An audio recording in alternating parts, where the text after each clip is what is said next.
50 বছর আগে জন্মাইলে বড় বাচ্চা বাচ্চা যাইতাম, মাঠে যাইতাম, ধান লাগাইতাম, পাট লাগাইতাম, মাছ ধরতাম জাল দিয়া, নদীতে নাইমা ইচ্ছা রকম ডুবাইতাম। 20 বছর বয়সে বিয়া করতাম, ঘর হইতো টিনের, না থাকতো বিল্ডিং করতে হবে এমন কোনো লক্ষ্য, না থাকতো এই কেরিয়ার নিয়ে চিন্তা, না থাকতো আইফোন, না থাকতো বাইক, না থাকতো ডিএসএলআর ক্যামেরা, না থাকতো টাকা পয়সা অধিক বানানোর ধান্দা, না থাকতো অধিক বাসা ভাড়া, পছন্দ করা মেয়ের বাপ এস্টাবলিশ না হলে বিয়ে দিবে না সেটারও কোনো চিন্তা থাকতো না।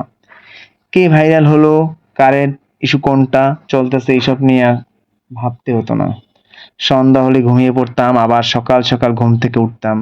না থাকতো রাত জেগে মোবাইল টিপাটিপি, না থাকতো রাত জেগে কেরিয়ার নিয়ে হতাশা, না থাকতো মাস শেষে অধিক বাসা ভাড়া জোগানোর চিন্তা।